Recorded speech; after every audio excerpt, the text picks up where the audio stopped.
பிதா, குமாரன், பரிசுத்தாவியின் நாமத்திலே ஆமேன். இன்றைய ஆராதனைக்கு உங்கள் அனைவரையும் நாங்கள் அன்போடு வரவேற்கின்றோம். இன்றைய நாளுக்கான ஆரம்ப வேத வாக்கியம் மத்தேயு 15ஆம் அதிகாரம் 28ஆம் வசனம். இயேசு மறுமொழியாக, அம்மா, உமது நம்பிக்கை பெரிது, நீர் விரும்பியவாறே உமக்கு நிகழட்டும் என்று அவரிடம் கூறினார். அந்நேரம் அவர் மகளின் பிணி நீங்கியது. கர்த்தர் உங்களோடு இருப்பாராக.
கூட்டு பாவ அறிக்கை எல்லாரும் சேர்ந்து சொல்லுவோம். தயாளமும் மகா இரக்கமுள்ள கடவுளே, உமக்கெதிராயும் ஒருவருக்கொருவர் விரோதமாகவும் நாங்கள் சொல்லாலும் செயலாலும் சிந்தையாலும் பாவம் செய்தோம் என்பதை உம்மிடத்தும் எங்கள் சகோதரிகளிடத்தும் நாம் அறிக்கை செய்கிறோம். அது மட்டுமல்ல, உமது படைப்பிற்கெதிராகவும் நாம் பாவம் செய்தோம். அறியாமையாலும் பலவீனத்தாலும் வலிந்து உமக்கு கீழ்ப்படியாமலும் நாம் செய்த எங்கள் பாவங்களை மன்னியும். அவற்றிற்காய் நாம் உண்மையாய் மனம் வருந்துகிறோம். கடந்து போன யாவையும் தயவாய் மன்னியும். நமது மீட்பர் ஆண்டவர் இயேசு கிறிஸ்துவில் எமக்கு புது வாழ்வு அருளும். ஆமேன்.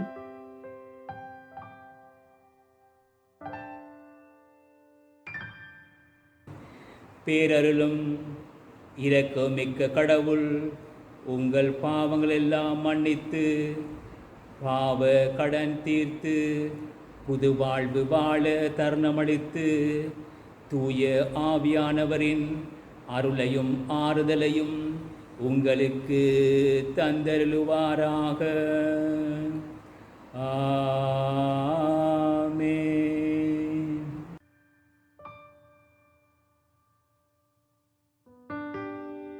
திரட்டு ஜெபம். அடைக்கலம் தருபவரே, உமது அரசின் விருந்திற்கு எவரும் அந்நியரல்ல. அனைவருக்கும் பாகுபாடின்றி அழைப்புண்டு. பசியால் வாடுவோர், வீடற்றிருப்போர், இடம்பெயர்ந்தோர், புலம்பெயர்ந்தோர், மனத்தவிப்போடிருப்போர், உதவியின்றி இருப்போர், அனாதைகள், தகப்பனற்றோர், விதவைகள், வயோதிபர், ஓரம் கட்டப்பட்டோர், பேரழிவுகள், யுத்தத்தால் பாதிக்கப்பட்டோர், பராமரிக்க எவருமற்றோர் அனைவரினதும் கூக்குரலை கேட்டருளும். உடலாலோ அன்றி உள்ளத்தாலோ உடைந்து போயிருப்போரின் துன்பத்தை மகிழ்ச்சியாய் மாற்றியருளும். பராமரிப்பாளர்களுக்கு மனதில் இரக்கம் தந்து சேவைக்கு வேண்டிய வலிமை தந்தருளும். எமது மனங்கள், இல்லங்கள், நாடு என்பவற்றிற்கு உணவளிக்கவும் அவற்றை மீள கட்டி எழுப்பவும் நடைபெறும் அனைத்து முயற்சிகளையும் ஆசீர்வதியும். நமக்காக ஏழையாய் வீடற்ற அகதியாய் வாழ்ந்த உமது மகனும் எங்கள் விடுதலையாளருமான இயேசு கிறிஸ்து வழியாக மன்றாடுகின்றோம். ஆமென்.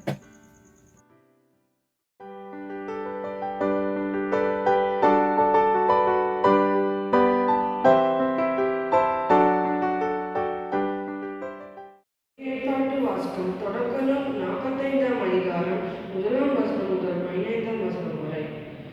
அப்பொழுது யோசேப்பு தம் பணியாளர் அனைவரும் முன்னிலையிலும் இதற்குள்ளே தம்மை அடக்கிக் கொள்ள முடியாமல், எல்லோரும் என்னை விட்டு வெளியே போங்கள் என்று உரத்த குரலில் சொன்னார். யோசேப்பு தம் சகோதரர்களுக்கு தம்மை தெரியப்படுத்தும் பொழுது வேற்று மனிதர் எவரும் அவரோடு இல்லை. உடனே அவர் கூக்குரலிட்டு அழுதார். எகிப்தியர் அதை கேட்டனர். பார்வோன் வீட்டாரும் அதை பற்றி கேள்விப்பட்டனர். பின்பு அவர் தம் சகோதரர்களை நோக்கி, நான் தான் யோசேப்பு, என் தந்தை இன்னும் உயிரோடு இருக்கிறாரா என்று கேட்டார். ஆனால் அவரை பார்த்து அவர் சகோதரர்கள் திகிலடைந்ததால் அவர்களால் பதில் சொல்ல முடியவில்லை. ஆனால் யோசேப்பு தம் சகோதரர்களை நோக்கி, என் அருகில் வாருங்கள் என்றார். அவர்கள் அருகில் வந்தவுடன்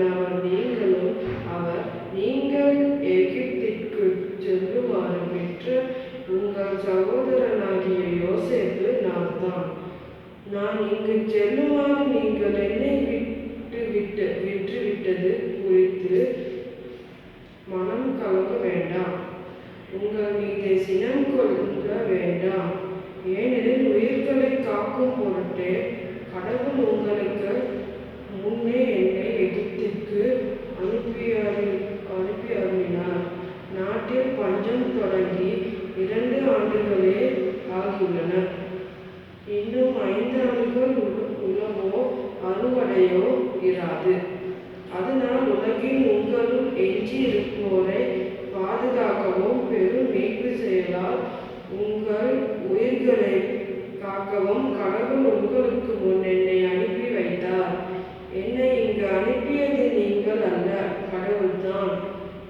அவரே என்னை பார்வோனுக்கு தந்தையாகவும் அவர் வீடு முழுவதற்கும் தலைவராகவும் எகிப்து முழுவதற்கும் ஆளுநராகவும் ஏற்படுத்தியுள்ளார். நீங்கள் என் தந்தையிடம் விரைந்து சென்று அவருக்கு சொல்லுங்கள், உங்கள் மகன் யோசேப்பு தெரிவிப்பது இதுவே.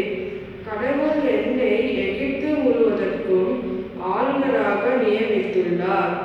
எனவே காலந்தாழ்ந்தாமல் என்னிடம் வாருங்கள். நீங்களும் உங்கள் பிள்ளைகளும் உங்கள் பிள்ளைகளின் பிள்ளைகளும் உங்கள் ஆடு மாடுகளோடும் உங்களுக்கு சொந்தமான யாவற்றோடும் கோசேன் பகுதியில் எனக்கு அருகில் குடியேறி வாழலாம். அங்குள்ள உங்களை நான் பேணிக் காப்பேன். ஏனெனில் இன்னும் 5 ஆண்டுகள் பஞ்சம் இருக்கும். இங்கு வராவிடில் தேசத்தாரும் உங்களுக்குள்ள அனைத்தும் வறியோராய் வாழுவீர்கள்.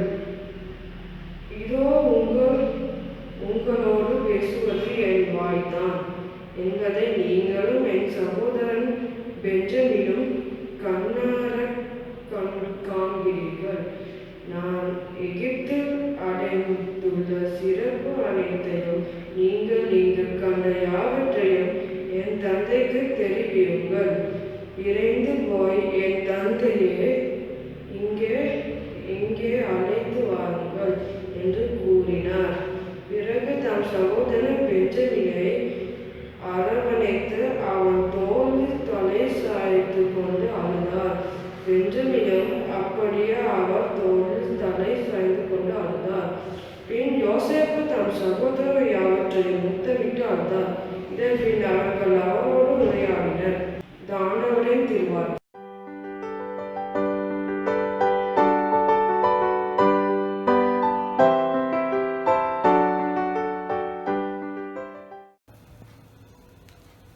திருப்பாடல் 133. சகோதர அன்பின் சிறப்பு.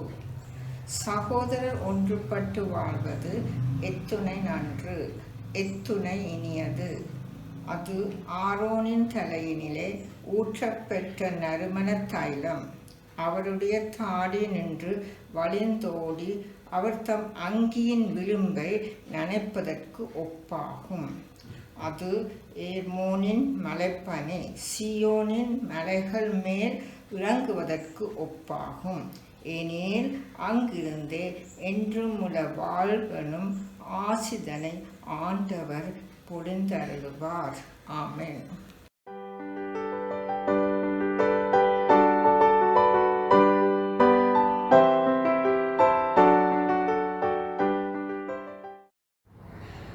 புதிய ஏற்பாடு வாசகம். ரோமியர் 11ஆம் அதிகாரம் 1ஆம் வசனம் முதல் 2ஆம் வசனம் வரை, 29ஆம் வசனம் முதல் 32ஆம் வசனம் வரை. அப்படியானால் கடவுள் தம் மக்களை தள்ளிவிட்டார் என்று சொல்லலாமா? ஒருபோதும் இல்லை. நானும் ஓர் இஸ்ரவேலன், ஆபிரகாமின் வளமரபினன், பென்யமீன் குலத்தினன். நாம் முன்பே தெரிந்து கொண்ட மக்களை கடவுள் தள்ளிவிடவில்லை. இஸ்ரவேல் மக்களுக்கு எதிராக கடவுளிடம் எலியா முறையீடு செய்தது பற்றி மறைநூல் பகுதி உங்களுக்கு தெரியாதா? ஏனெனில் கடவுள் தாம் விடுவித்த அழைப்பையும் கொடுத்த அருட்கொடைகளையும் திரும்பி பெற்று கொள்வதில்லை. ஒரு காலத்தில் நீங்கள் கடவுளுக்கு கீழ்ப்படியாமல் இருந்தீர்கள். இப்பொழுது அவர்கள் கீழ்ப்படியாமல் இருப்பதால் நீங்கள் கடவுளின் இரக்கத்தை பெற்று கொண்டீர்கள். அதுபோல இக்காலத்தில் நீங்கள் இரக்கத்துக்குரியவர்களாக இருக்கிறீர்கள். அவர்கள் கீழ்ப்படியாமல்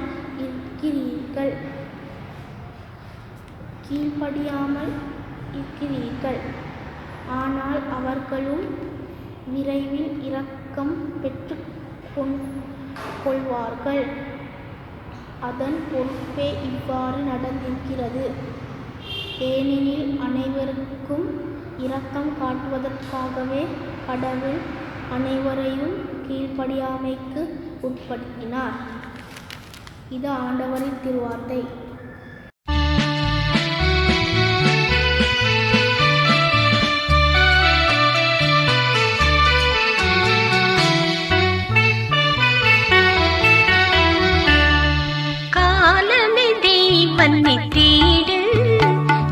காரும்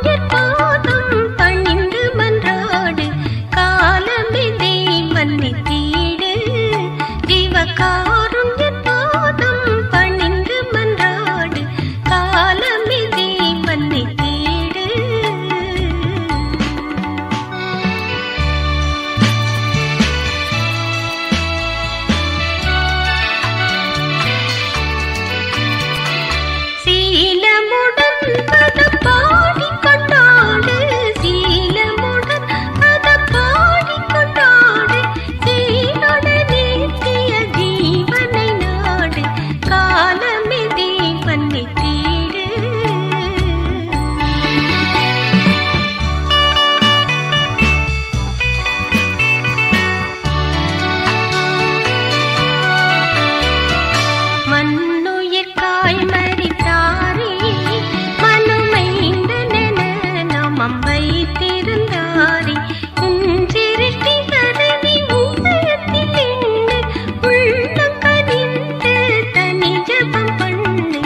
பாவ சோதனைகளை வெல்லு, கெட்ட பாருடல் பேயுடன் போருக்கு நில்லு.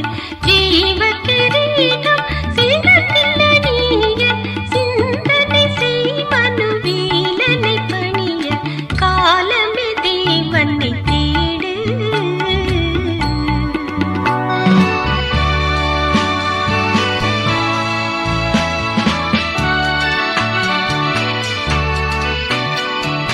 சிறுவர்கள் என்னிடம் சேர, தடை செய்யாதிருங்கள் என்றார் மனதார. பரலோக செல்வம் அவர்க்கு பலிக்கும், பாக்கியமெல்லாம் பறந்து ஜொலிக்கும், காலமே தேவனை தேடு.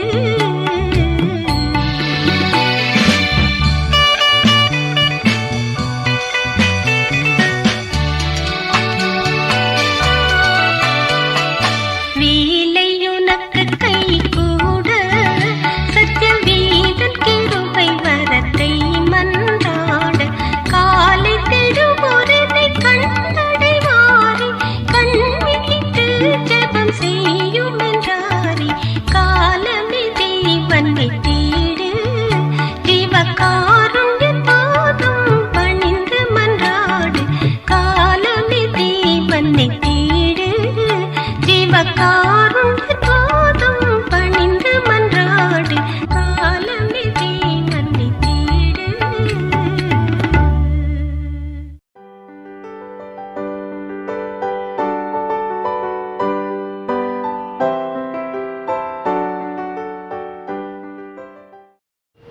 நற்செய்தி வாசகம். தூய மத்தேயு எழுதிய நற்செய்தி 15ஆம் அதிகாரம் 21ஆம் வசனம் முதல் அடங்கியுள்ள நற்செய்தியை கேளுங்கள்.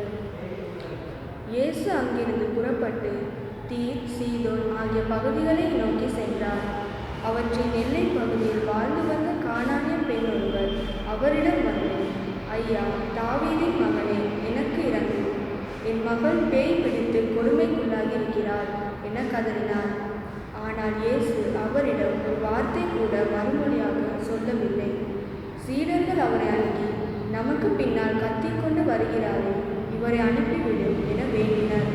அவரோ மறுமொழியாக, இஸ்ரேல் குலத்தாரும் காணாமல் போன ஆடுகளாய் இருப்போரிடமே நான் அனுப்பப்பட்டேன் என்றார். ஆனால் அப்பெண் அவர் முன் வந்து பணிந்து, ஐயா, எனக்கு உதவி அருளும் என்றார். அவர் மறுமொழியாக, பிள்ளைகளுக்குரிய உணவை எடுத்து நாய்க்குட்டிகளுக்கு போடுவது முறை அல்ல என்றார். உடனே அப்பெண், ஆம் ஐயா, ஆனாலும் தங்கள் உரிமையாளரின் மேசையிலிருந்து விழும் சிறு துண்டுகளை நாய்க்குட்டிகள் தின்னுமே என்றார். இயேசு மறுமொழியாக, அம்மா, உமது நம்பிக்கை பெரிது, நீர் விரும்பியவாறே உமக்கு நிகழட்டும் என்று அவரிடம் கூறினார். அந்நேரம் அவர் மகளின் பிணி நீங்கியது. இது ஆண்டவரின் நற்செய்தி.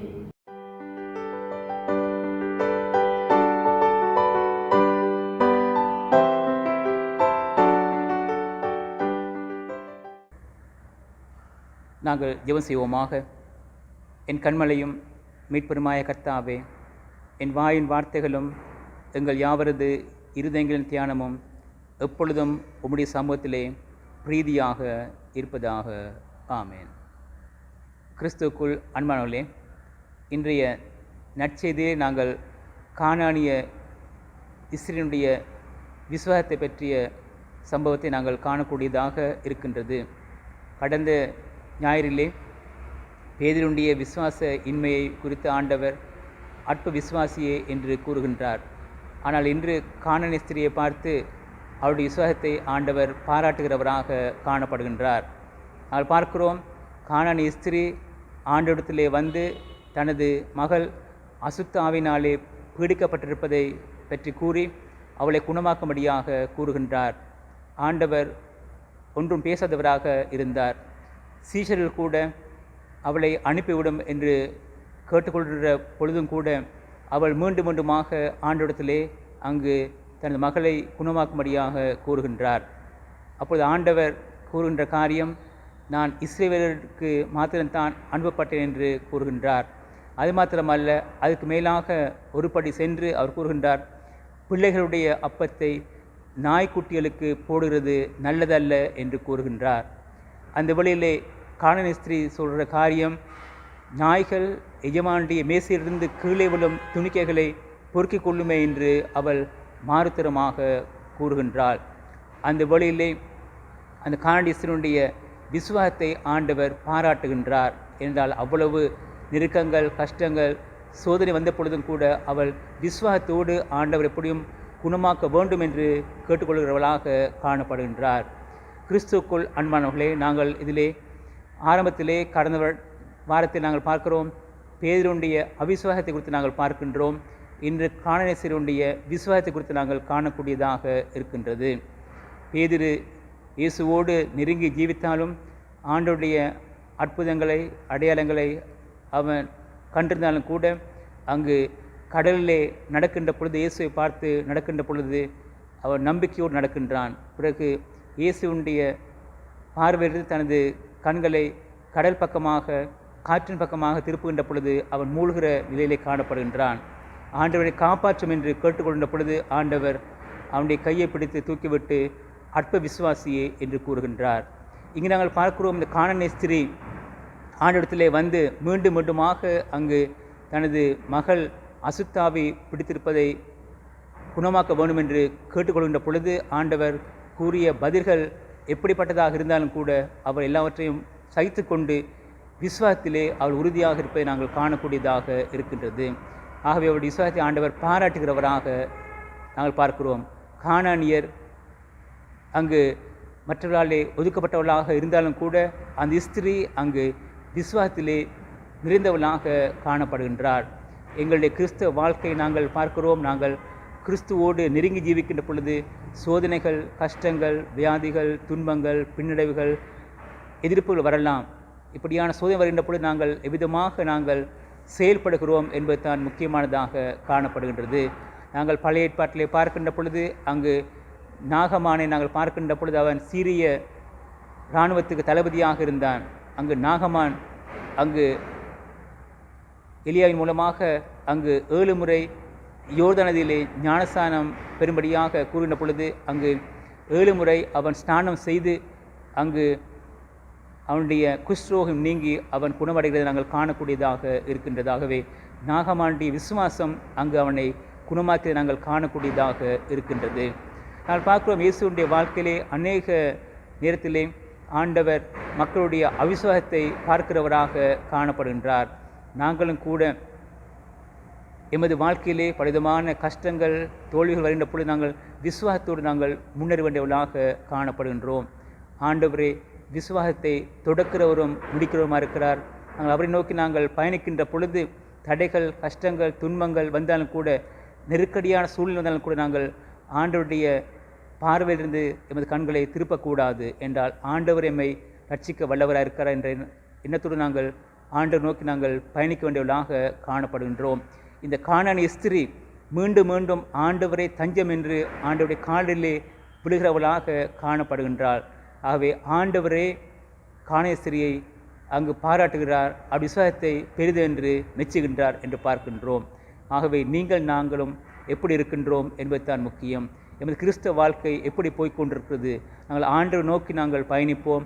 இந்த ஜீவிய ஓட்டத்தை நாங்கள் ஆண்டவர் நோக்கி நாங்கள் போகின்ற பொழுது எமது வாழ்க்கையிலே பலவிதமான எதிர்ப்புகள் வரலாம், கஷ்டங்கள் வரலாம், தோல்வி வரலாம், ஏமாற்றங்கள் வரலாம், கசப்பான அனுபவங்கள் வரலாம். ஆனால் கூட நாங்கள் விசுவாசத்தை நாங்கள் விட்டு ஒழியாமல் ஆண்டவர் நாங்கள் தஞ்சம் என்று கொண்டு நாங்கள் வாழுகின்ற பொழுது ஆண்டவர் எங்களுக்கு அந்த விசுவாசத்துக்கு ஏற்ற வெகுமதி கொடுக்க வல்லவராக இருக்கின்றார்.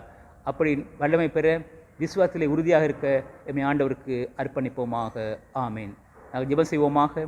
எங்கள் நேசிக்கிற அன்பின் ஆண்டவரே, அந்த கானானிய ஸ்திரீ விசுவாசத்தோடு இடத்திலே வந்து தனது மகளுக்காக வேண்டிக் கொண்டது போல் நாங்களும் கூட அநேக வழியிலே நாங்கள் எமது கஷ்டங்கள், துன்பத்துக்காக வேண்டிக் கொள்கிற பொழுது ஆண்டவர்களே விசுவாசத்தை வர்த்திக்க பண்ணி எமக்கு பதில் கொடுத்துள்ளோம்.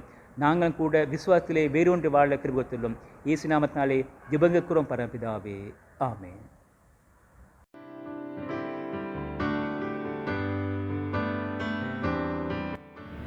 மக்கள் மன்றாட்டு. ஆண்டவரே, நீர் தந்த இன்றைய நாளுக்காக உமக்கு நன்றி சுவாமி.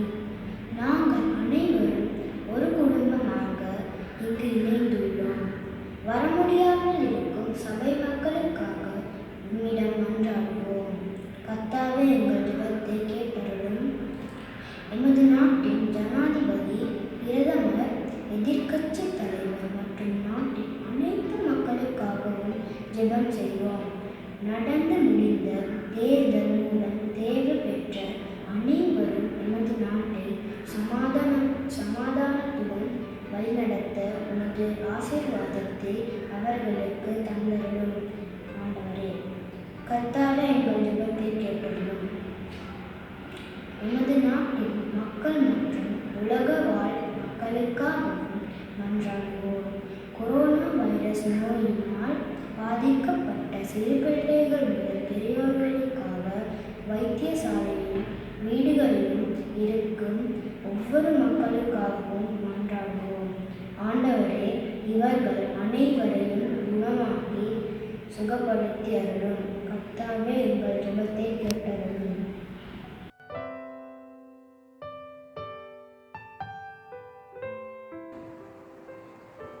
கிறிஸ்துவுக்குள் அன்பானவர்களே, ஆண்டவர் அன்புள்ளவர். அவ்வண்ணமாக நாங்களிலும் மற்றவர்களே அன்பு கூறுவது ஆண்டவருடைய சித்தமாக இருக்கிறது. நாங்கள் எமது அன்பை மற்றவரோடு பரிமாறிக்கொள்வோமாக.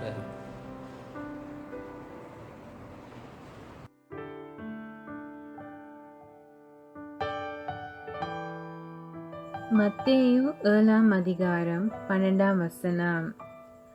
ஆகையால் பிறர் உங்களுக்கு செய்ய வேண்டும் என விரும்புகிறவற்றை எல்லாம் நீங்களும் அவர்களுக்கு செய்யுங்கள்.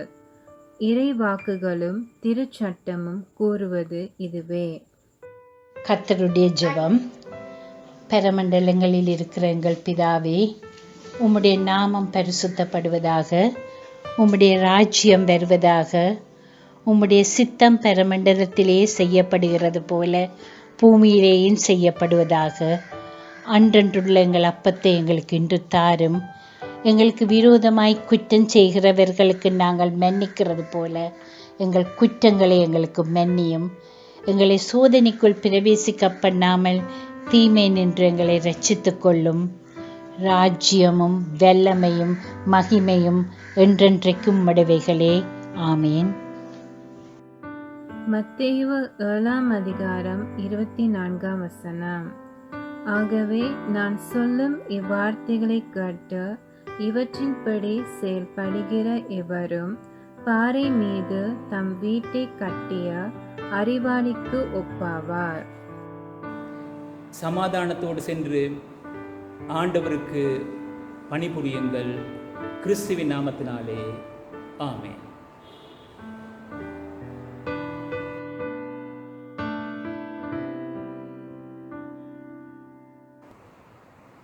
அறிவெல்லாம் கடந்த கடவுளின் சமாதானம் உங்கள் மனமெல்லாம் நிறையட்டும். கடவுளையும் அவர் மைந்தன் இயேசு கிறிஸ்துவையும் பற்றிய அறிவிலும் அன்பிலும் அது உங்களை நிலை கொள்ள செய்யட்டும். பிதா, குமாரன், பரிசுத்த ஆவியாகிய திரிய கடவுளுடைய ஆசீர்வாதம் உங்களுக்குள்ளும் உங்கள் குடும்பத்தாருக்குள்ளும் எப்பொழுதுமான சதா காலங்களிலும் நிலைத்திருப்பதாக.